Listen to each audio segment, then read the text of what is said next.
Hello students, पिछली classes में हम लोगों ने रेट ऑफ केमिकल रिएक्शन के बारे में पढ़ा था कि रेट ऑफ केमिकल रिएक्शन क्या होती है, कितनी तरह की रिएक्शंस होती हैं on the basis of rate of reaction.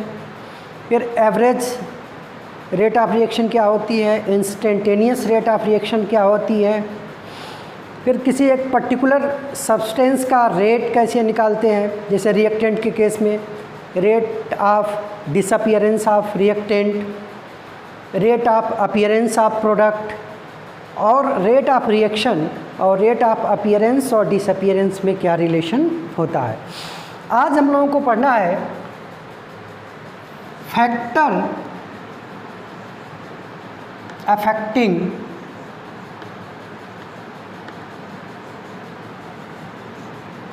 Rate of reaction, कि वो कौन कौन से फैक्टर होते हैं जो किसी रिएक्शन के रेट को अफेक्ट करते हैं।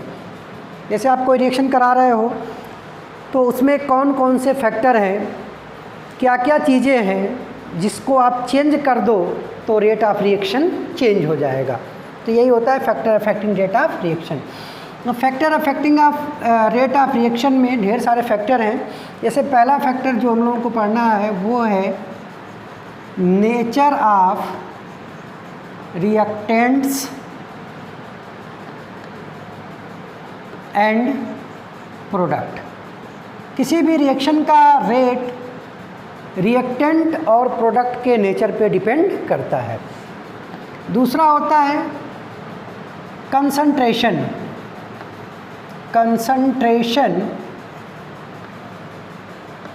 Of reactant. तीसरा होता है टेम्परेचर। फिर फोर्थ होता है कैटलिस्ट। फिफ्थ होता है पीएच ऑफ रिएक्शन मीडियम।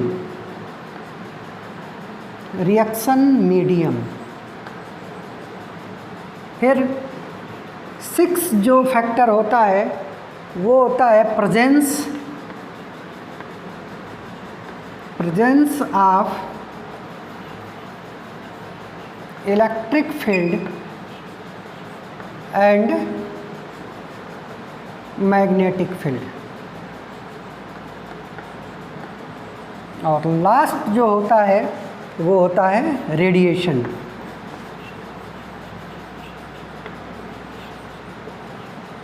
तो इतने फैक्टर होते हैं जिन पे कोई केमिकल रिएक्शन का रेट डिपेंड करता है। अब इन 7 फैक्टर्स में से जो शुरू के 4 फैक्टर हैं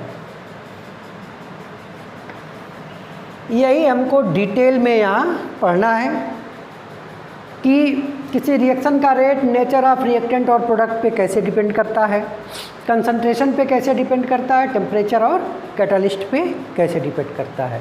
और इन चारों में से जो ये 3 है ये है मोस्ट इम्पॉर्टेंट। आपसे क्वेश्चन इन्हीं तीनों से पूछा जाएगा, ठीक है। तो एक एक करके हम लोग शुरू करते हैं। सबसे पहले हम लोग देख लेते हैं nature of reactant and product. Nature of reactant and products, तो इसमें हमको कई फैक्टर देखने हैं। इसमें सबसे पहला है फिजिकल स्टेट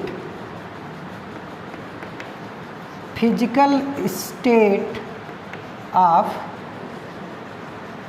रिएक्टेंट्स, कि रिएक्टेंट्स का फिजिकल स्टेट क्या है, वो सॉलिड है, लिक्विड है कि गैसियस स्टेट में है, उन पे रेट ऑफ रिएक्शन डिपेंड कैसे करता है। तो जनरली ये देखा गया है कि रेट ऑफ रिएक्शन ये गैसियस फेज में सबसे ज़्यादा होता है। अगर कोई सब्सटेंस गैसियस फेज में है तो उसके रिएक्शन करने का रेट ज़्यादा होगा। गैसियस फेज से कम होता है लिक्विड फेज में, और सबसे कम रेट ऑफ रिएक्शन होता है सॉलिड फेज में। ठीक है। फिर एक चीज़ और देखी गई, कोई भी रिएक्शन मीडियम अगर होमोजीनियस रिएक्शन मीडियम है, होमोजीनियस रिएक्शन मीडियम, अब इसका क्या मतलब हुआ कि होमोजीनियस रिएक्शन मीडियम, कि रिएक्शन मीडियम में जो भी रिएक्टिंग स्पीसीज़ हैं या प्रोडक्ट हैं उनके फिजिकल स्टेट एक जैसे हैं। अगर सॉलिड है तो सबके सब सॉलिड होंगे, लिक्विड है तो सब लिक्विड होंगे, और गैसियस है तो सबके सब गैस होंगे। तो इसका मतलब होमोजीनियस रिएक्शन मीडियम का मतलब हुआ कि all the species in reaction medium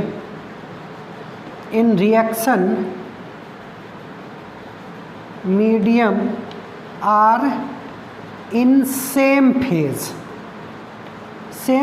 या सेम फिजिकल स्टेट।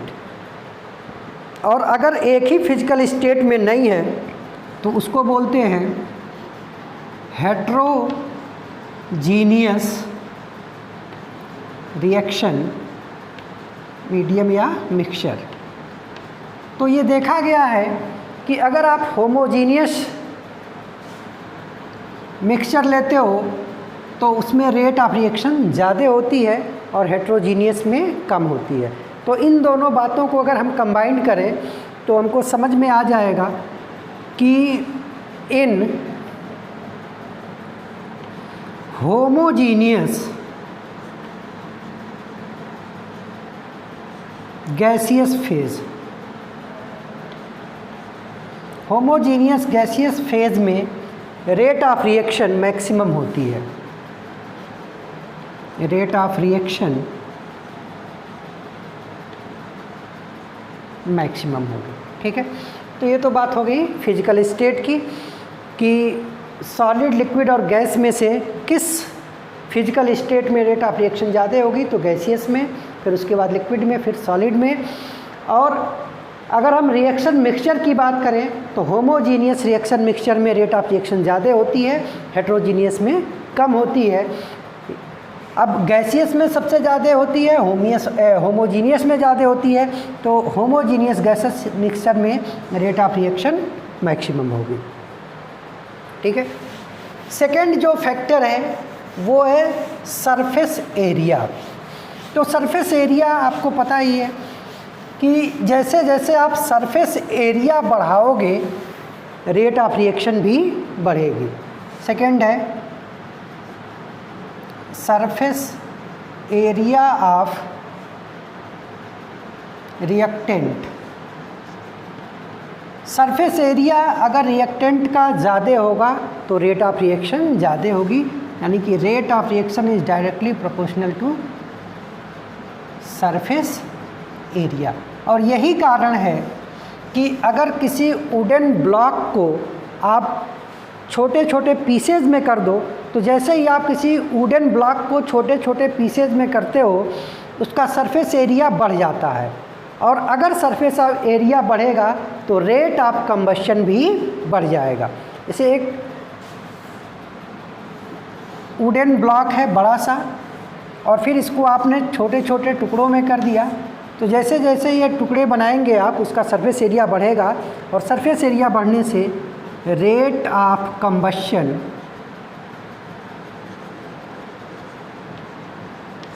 क्या होगा, इंक्रीज़ हो जाएगा। ठीक है, अब इसके बाद थर्ड जो फैक्टर है वो है chemical nature of reactant and product. Third चीज़ जिस पे रेट ऑफ रिएक्शन डिपेंड करती है वो है केमिकल नेचर ऑफ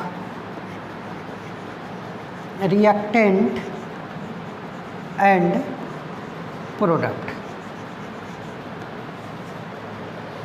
कि जो भी रिएक्टेंट और प्रोडक्ट लिए गए हैं उनका केमिकल नेचर क्या है। जैसे मैंने आपको बताया था शुरू में ही कि एक्चुअल में केमिकल रिएक्शन में होता क्या है।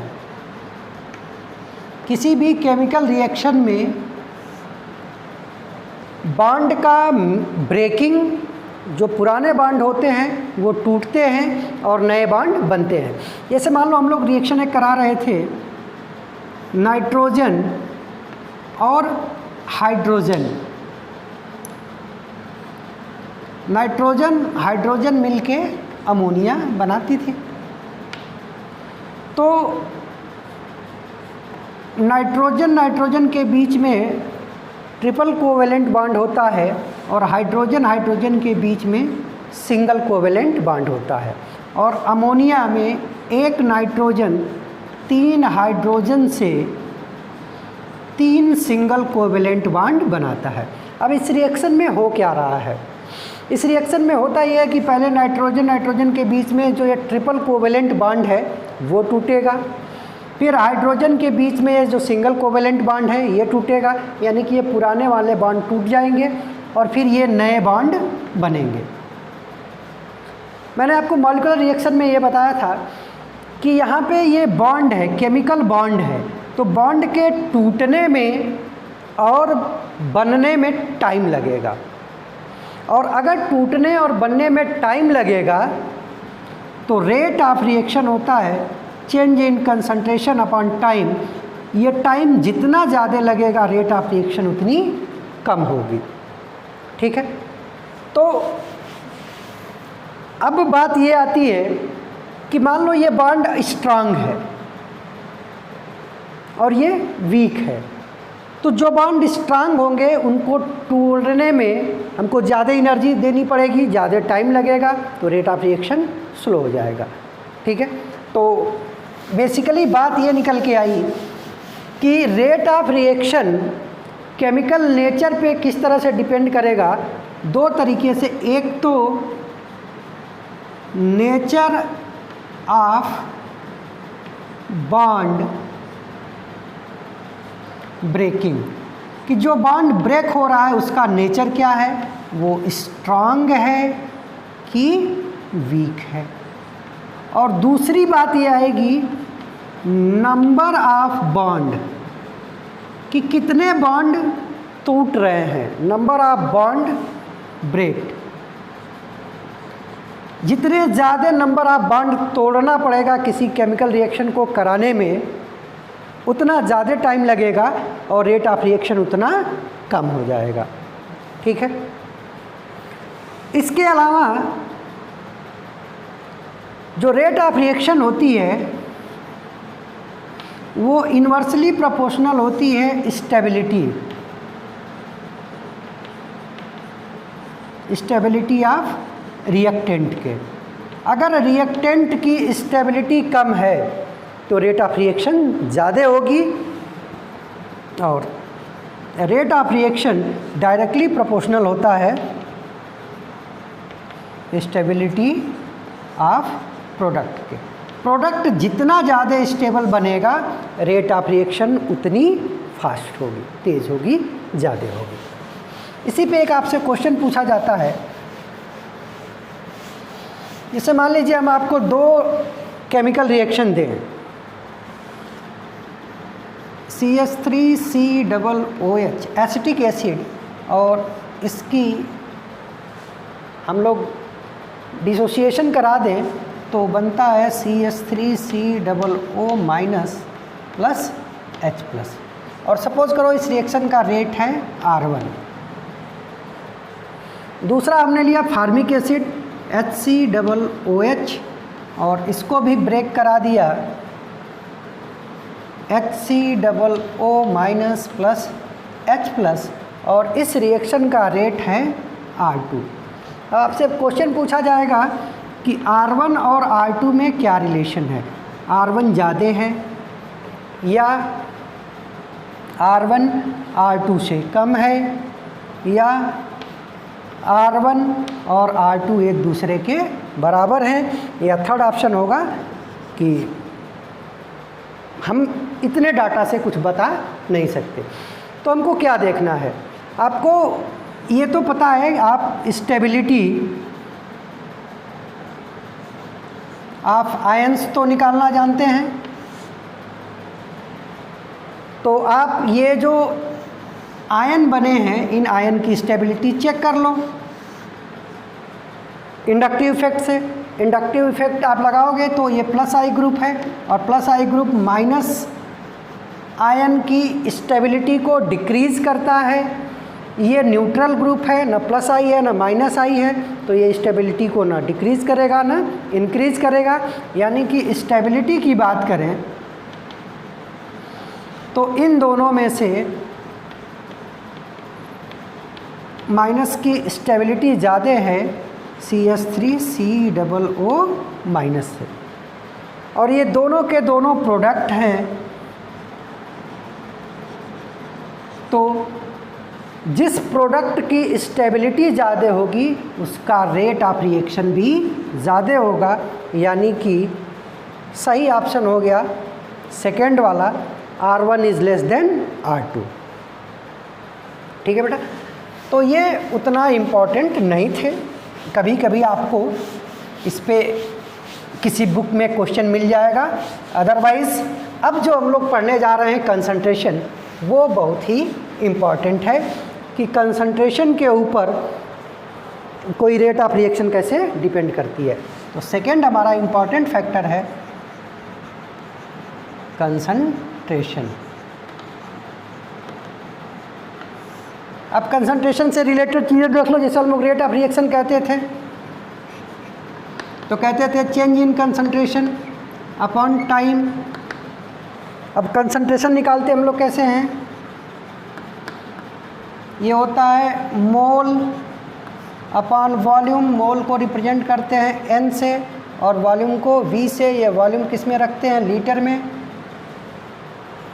तो इसकी यूनिट आती है मोल पर लीटर, या मोल पर लीटर को ही हम लोग बोलते हैं मोलरिटी। और आपको ध्यान हो तो इसी को हम लोग इक्विलिब्रियम में बोलते थे एक्टिव मास। Active mass.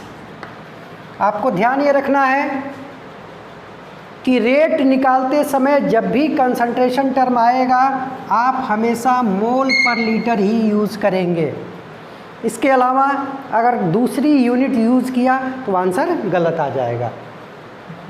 अब देखो कंसंट्रेशन C है और ये है N/V। अगर N को कांस्टेंट कर दें तो C इन्वर्सली प्रोपोर्शनल हो जाएगा V के, और यहाँ पे C को हम बोलते हैं कंसंट्रेशन और V बोला जाता है डाइल्यूशन। अब हम लोग जो भी पढ़ेंगे वो इफ़ेक्ट ऑफ कंसंट्रेशन पढ़ेंगे, लेकिन क्वेश्चन में कभी कभी इफ़ेक्ट ऑफ कंसंट्रेशन ना देके वो डाइल्यूशन कहते हैं। तो यहाँ से आपको समझ लेना है कि कंसंट्रेशन और डाइल्यूशन एक दूसरे के रेसिप्रोकल हैं, इनका इफ़ेक्ट रिवर्स आएगा। जैसे मान लो आपसे कहा गया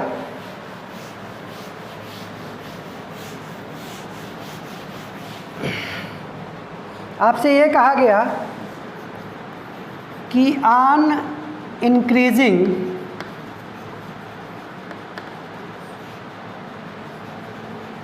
concentration of reactant 2 times rate of reaction also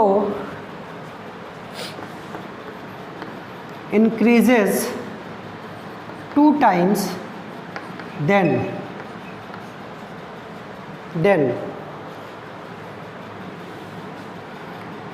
हम अगर 2 टाइम्स डाइल्यूशन बढ़ा दें, 2 टाइम डाइल्यूशन इंक्रीज कर दें तो क्या इफ़ेक्ट आएगा, या 2 टाइम्स डाइल्यूशन डिक्रीज कर दें तो रेट ऑफ रिएक्शन पे क्या इफ़ेक्ट आएगा। तो सिंपल है कि C proportional to 1/V। C बढ़ाने से जो इफ़ेक्ट आएगा वही V के घटाने से इफ़ेक्ट आएगा। तो 2 गुना आपने कंसंट्रेशन बढ़ाया, रेट ऑफ रिएक्शन 2 टाइम्स हो गया।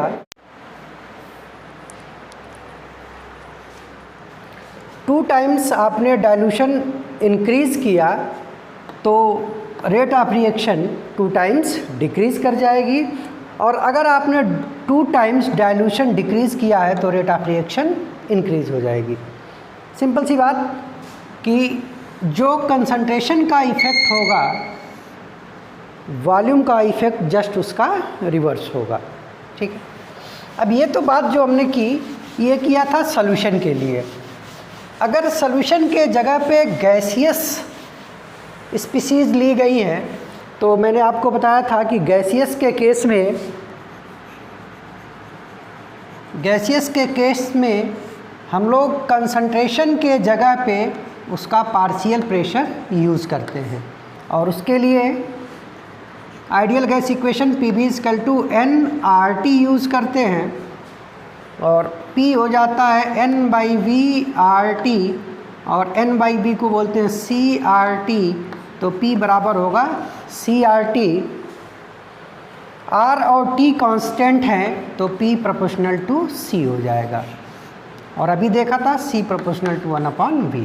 तो ध्यान रखना कि कंसंट्रेशन का जो इफ़ेक्ट आएगा वही प्रेशर का इफ़ेक्ट आएगा, और इन दोनों का रिवर्स आएगा वॉल्यूम का इफ़ेक्ट। ठीक है, तो ये तो कुछ बेसिक बातें थी कंसंट्रेशन से रिलेटेड। अब हम लोग बात करते हैं कि कंसंट्रेशन का रेट पे क्या इफ़ेक्ट पड़ता है एक्चुअल में। तो हम लोगों ने इसके पहले जब केमिकल इक्विलिब्रियम पढ़ा था, और केमिकल इक्विलिब्रियम में हमने कहा था कि कोई रिएक्शन है A+B और ये C+D देता है, तो रेट ऑफ रिएक्शन ये डायरेक्टली प्रोपोर्शनल होता था एक्टिव मास ऑफ A, और rate of reaction directly proportional होता था एक्टिव मास ऑफ B। अगर इनके कोफिशिएंट A और B हैं तो कोफिशिएंट पावर में आ जाते थे A और B, और ये आता था, इस रूल को हम लोग बोलते थे लॉ ऑफ मास एक्शन। और law of mass action apply करके हम लोग किसी भी रिएक्शन का रेट निकाल लेते थे। जैसे इस रिएक्शन का रेट हो जाएगा कि एक्टिव मास ऑफ A के पावर A और एक्टिव मास ऑफ B के पावर B। लेकिन ये चीज़ law of mass action chemical equilibrium में अप्लाई होता था। जब हम लोग केमिकल काइनेटिक्स देखते हैं तो ये पाया गया कि जो रेट ऑफ रिएक्शन है वो कंसंट्रेशन पे बहुत कॉम्प्लिकेटेड तरीके से डिपेंड करती है। कुछ एक ऐसी रिएक्शंस देखने को मिली जिनमें आपने कंसंट्रेशन को चेंज किया, 2 टाइम्स किया, 3 टाइम्स किया, बट रेट ऑफ रिएक्शन पे कोई इफ़ेक्ट नहीं आया। कुछ एक जगह पे आपको देखने को मिला कि आपने कंसंट्रेशन को इंक्रीज़ किया तो रेट ऑफ रिएक्शन डिक्रीज़ हो गई। कहीं देखा कि कंसंट्रेशन इंक्रीज़ किया तो नो इफ़ेक्ट। कहीं देखा कंसंट्रेशन को 2 टाइम्स किया तो रेट भी 2 टाइम्स हो गया। कहीं पे रेट हाफ हो गया, कहीं पे रेट 4 टाइम्स हो गया। तो ये सारी चीज़ें,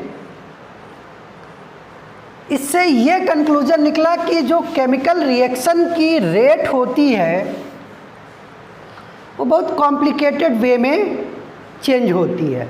इवन ये भी देखा गया कि कुछ रिएक्शन का रेट तो प्रोडक्ट के कंसंट्रेशन पे भी डिपेंड कर रहा था।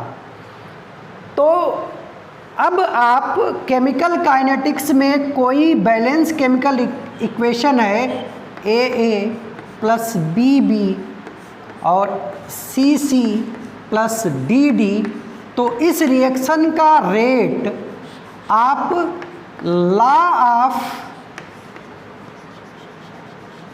मास एक्शन से नहीं निकाल सकते,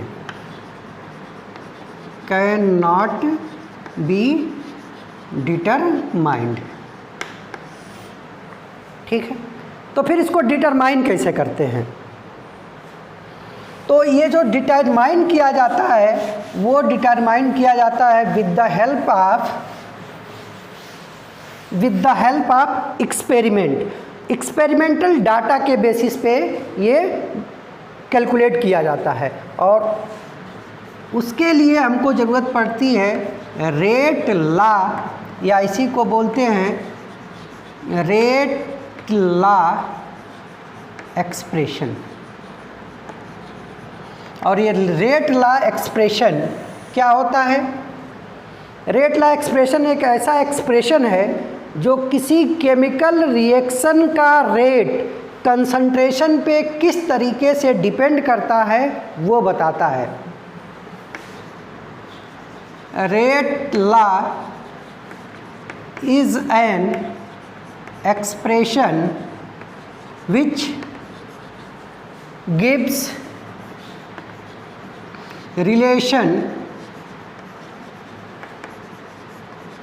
which gives relation between rate of reaction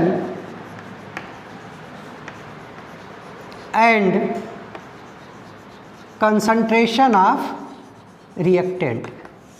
concentration of reactant और रेट ऑफ रिएक्शन के बीच में रिलेशन बताने वाले एक्सप्रेशन को हम लोग बोलते हैं रेट लॉ एक्सप्रेशन। और ये रेट लॉ एक्सप्रेशन हमेशा डिटरमाइन किया जाता है एक्सपेरिमेंटली।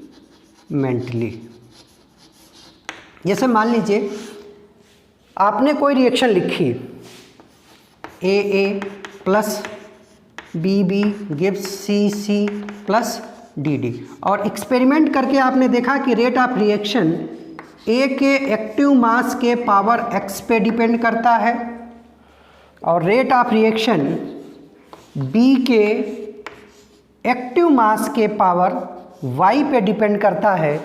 तो ओवरऑल आप इस रिएक्शन का रेट निकालोगे तो ये हो जाएगा प्रोपोर्शनल ए के पावर एक्स और बी के पावर वाई।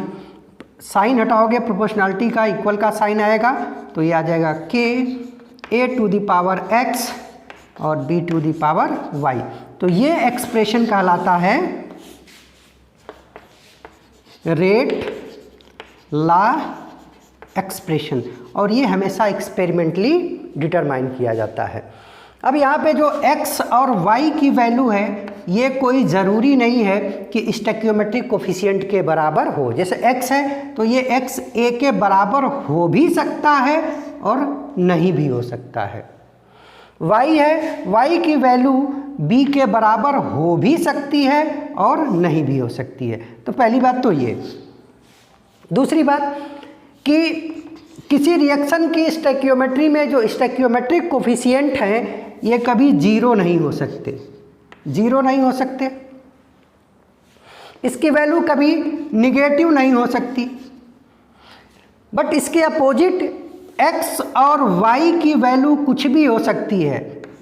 ये जीरो भी हो सकता है, पॉजिटिव भी हो सकता है, निगेटिव भी हो सकता है और फ्रैक्शनल भी होता है। और ये क्या होगा, ये डिटरमाइन किया जाता है एक्सपेरिमेंट से। ठीक है, तो ये था रेट लॉ एक्सप्रेशन। अब क्वेश्चन में हमेशा आपको रेट लॉ एक्सप्रेशन या तो पहले से दिया होगा कि इस रिएक्शन का रेट लॉ एक्सप्रेशन ये है, या फिर कुछ एक्सपेरिमेंटल डाटा दिया गया होगा, उस एक्सपेरिमेंटल डाटा के बेसिस पे आप rate of reaction rate law expression निकालेंगे। उसके बाद आता है एक चीज़ जिसको बोलते हैं order of reaction. Order of reaction, order of reaction क्या होता है?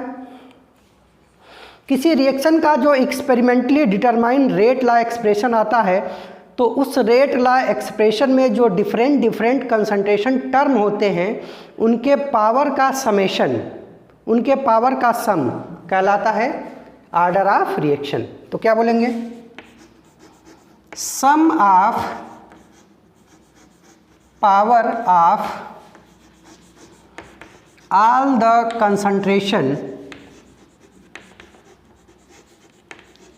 concentration term involved in rate law expression is known as order of reaction। देखो जरा, फिर वही hypothetical reaction A plus B gives CC plus DD। Experimentally आपने ये decide किया है कि rate of reaction directly proportional है A के पावर X के। तो यहाँ पे जो X है ये कहा जाएगा order of reaction with respect to A, और X की वैल्यू पॉजिटिव, निगेटिव, फ्रैक्शनल और ज़ीरो कुछ भी हो सकती है।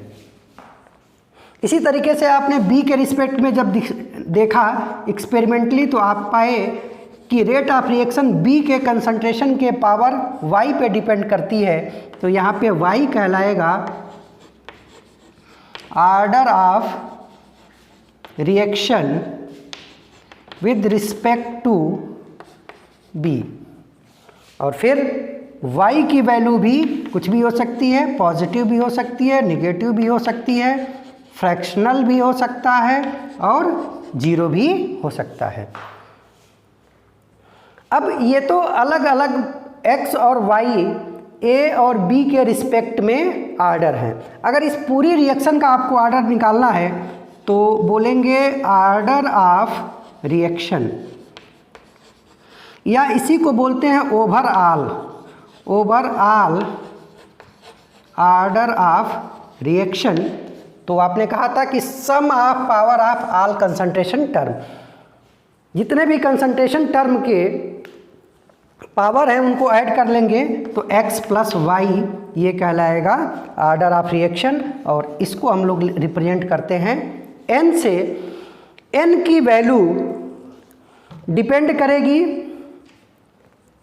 x पे और y पे, और x y plus minus fractional zero कुछ भी हो सकता है। तो किसी रिएक्शन का ऑर्डर भी प्लस माइनस फ्रैक्शनल जीरो कुछ भी हो सकता है। ये फ्रैक्शनल हो सकता है, जीरो हो सकता है, कोई पॉजिटिव वैल्यू हो सकती है या कोई निगेटिव वैल्यू हो सकती है।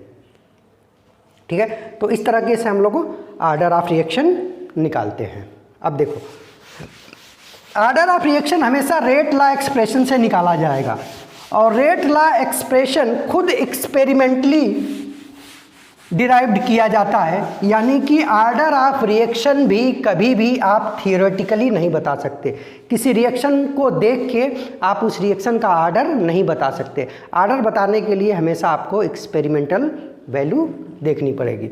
अब इन जनरल बात करें बेटा, तो रेट बराबर हमने देखा कि कंसंट्रेशन का पावर ऑर्डर, और इसी ऑर्डर को हमने लिखा है n।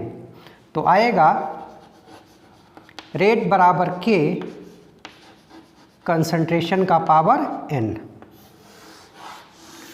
और n है क्या? n है summation of power of concentration term. जैसे हमने अभी देखा था तो ये क्या था, x प्लस वाई। अब सपोज करो कि x प्लस वाई की वैल्यू किसी रिएक्शन में निकाला आपने, तो यही ऑर्डर कहलाएगा, और इसकी वैल्यू आ गई जीरो। तो ऐसी रिएक्शन को बोलते हैं जीरो ऑर्डर रिएक्शन। ऐसी रिएक्शन को बोलते हैं जीरो ऑर्डर रिएक्शन। अब जीरो ऑर्डर रिएक्शन में इस फार्मूले को अप्लाई करोगे तो रेट जो आएगा वो आएगा के एक्टिव मास ऑफ कंसंट्रेशन का पावर ज़ीरो, किसी भी नंबर का पावर ज़ीरो तो 1। तो यहाँ से आ जाएगा रेट बराबर के। यानी कि ऐसी रिएक्शंस जिनका रेट कांस्टेंट होगा, कंसंट्रेशन पे डिपेंड नहीं करेगा। तो आपको ये चीज़ ध्यान रखना है कि जीरो ऑर्डर रिएक्शन में जो रेट ऑफ रिएक्शन है ये इंडिपेंडेंट है, इंडिपेंडेंट ऑफ कंसंट्रेशन। मतलब ऐसी रिएक्शंस में आप कंसंट्रेशन चाहे जितना भी बढ़ा लो घटा लो, रेट पे कोई फ़र्क नहीं पड़ेगा। तो इस चीज़ को यहीं पे समझ लेना कि जीरो ऑर्डर का मतलब ये हुआ कि ऐसी रिएक्शन जिनके रेट पे कंसंट्रेशन का कोई इफ़ेक्ट नहीं आता है। आप चाहे कंसंट्रेशन को बढ़ाओ चाहे घटाओ, कुछ भी करो, रेट पे कोई इफ़ेक्ट नहीं आएगा। सिमिलरली अगर x प्लस वाई आपने निकाला, ऑर्डर निकाला और ये 1 आ गया, तो ऐसी रिएक्शंस को हम लोग बोलते हैं first order reaction. First order reaction. और फर्स्ट ऑर्डर रिएक्शन के लिए अगर आप फार्मूला देखो तो R बराबर क्या हो जाएगा कि कंसंट्रेशन का पावर 1, और इसका मतलब हुआ कि रेट जो है वो डायरेक्टली प्रोपोर्शनल होगा किसके, कंसंट्रेशन के। यानी कि आप कंसंट्रेशन जितना टाइम्स बढ़ाओगे रेट उतने गुना बढ़ जाएगा, कंसंट्रेशन को जितने टाइम्स कम करोगे रेट उतने टाइम्स कम होगा। जैसे मान लो आपने कंसंट्रेशन को कर दिया 2 टाइम्स तो रेट भी 2 टाइम्स हो जाएगा, कंसंट्रेशन को कर दिया 3 टाइम्स तो रेट भी 3 टाइम्स हो गया, कंसंट्रेशन को कर दिया 4 टाइम तो रेट भी 4 टाइम हो गया, कंसंट्रेशन को कर दिया हाफ तो रेट भी हो गया हाफ, कंसंट्रेशन को कर दिया 1/3 तो रेट भी हो गया 1/3। तो ये सब कैरेक्टरिस्टिक हैं किसके, फर्स्ट ऑर्डर के। मतलब जितने गुना, जितने टाइम्स आप कंसंट्रेशन में चेंज करोगे उतने टाइम्स ही रेट भी चेंज हो जाएगा। इसी तरीके से अगर x प्लस वाई ये n आता है, x प्लस वाई n और इसकी वैल्यू 2 आती है, तो ऐसी रिएक्शन को बोलते हैं सेकेंड ऑर्डर रिएक्शन। ऐसी रिएक्शन का नाम होता है सेकेंड ऑर्डर रिएक्शन। और सेकेंड ऑर्डर रिएक्शन के लिए R बराबर हो जाएगा K कंसंट्रेशन का पावर 2, यानी कि जो रेट ऑफ रिएक्शन होगा वो डायरेक्टली प्रोपोर्शनल होगा कंसंट्रेशन के पावर 2 से। अब इसके केस में आप जितना कंसंट्रेशन चेंज करेंगे रेट उतने के स्क्वायर के हिसाब से चेंज होगा। जैसे अगर आपने सेकेंड ऑर्डर की कोई रिएक्शन है तो कंसंट्रेशन को डबल करोगे तो रेट 2 के पावर 2 हो जाएगा, कंसंट्रेशन को 3 टाइम्स करोगे तो रेट 3 के पावर 2 हो जाएगा, कंसंट्रेशन को 4 टाइम्स किया तो रेट 4 के पावर 2 हो जाएगा, कंसंट्रेशन को हाफ किया तो रेट हाफ का पावर 2 हो जाएगा, और कंसंट्रेशन को 1/3 किया तो रेट 1/3 का पावर 2 हो जाएगा। ठीक है, तो इसमें जीरो ऑर्डर में इंडिपेंडेंट होगा, फर्स्ट ऑर्डर में डायरेक्टली प्रोपोर्शनल होगा, और सेकेंड ऑर्डर में कंसंट्रेशन के स्क्वायर के डायरेक्टली प्रोपोर्शनल होगा। ठीक है बेटा, तो अब हमको डिटेल में पढ़ना है ज़ीरो ऑर्डर और फर्स्ट ऑर्डर, ये पूरे डिटेल में पढ़ना है हमको। लेकिन उसके पहले ज़रा हम लोग जो रेट कांस्टेंट है उसके यूनिट की बात कर लें। जैसे हमने कहा कि रेट बराबर होगा कि कंसंट्रेशन का पावर n, जहाँ पे n क्या है, ऑर्डर है। तो अगर हमको k यहाँ से निकालना है तो ये होगा रेट और नीचे आ जाएगा कंसंट्रेशन का पावर n। अब देखना रेट क्या है, change in concentration upon time, और फिर नीचे क्या है, कंसंट्रेशन का पावर n। तो यूनिट अगर हमको निकालनी है यूनिट ऑफ k, तो यूनिट ऑफ k क्या होगा बेटा, ये होगा unit of concentration divided by unit of time, और फिर से आ जाएगा यूनिट ऑफ कंसंट्रेशन के पावर n। अब इसको सॉल्व करेंगे तो ये आ जाएगा कंसंट्रेशन पावर 1 है और ये कंसंट्रेशन का पावर n नीचे है, ऊपर जाएगा तो 1 माइनस n और नीचे आ जाएगा टाइम। ठीक है, तो ये एक जनरल फार्मूला आ गया यूनिट ऑफ k के लिए। क्या फार्मूला आया? यूनिट ऑफ k ये होगा कंसंट्रेशन के power 1 minus n upon time.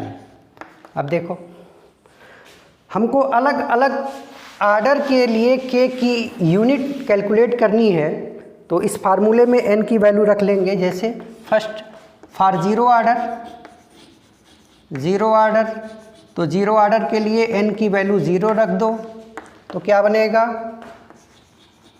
Concentration का पावर 1 माइनस 0 और नीचे हो जाएगा टाइम। 1 माइनस 0 1 होगा, तो ये होगा कंसंट्रेशन टाइम माइनस 1 और कंसंट्रेशन होता है मोल पर लीटर, तो यूनिट आएगी mole litre minus 1 time minus 1।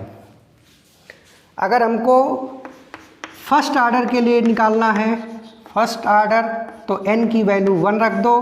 n की वैल्यू 1 रखोगे तो हो जाएगा कंसंट्रेशन का पावर 1 माइनस 1 और नीचे आएगा टाइम 1 माइनस 1 0। किसी भी नंबर का पावर 0 होता है तो 1 हो जाता है, तो यहाँ पे सिंपली आ जाएगा टाइम माइनस 1। इसी तरीके से अगर आपको सेकेंड आर्डर के लिए निकालना है तो n की वैल्यू 2 रख दो। क्या हो जाएगा? कंसंट्रेशन का पावर 1 माइनस 2 अपॉन टाइम।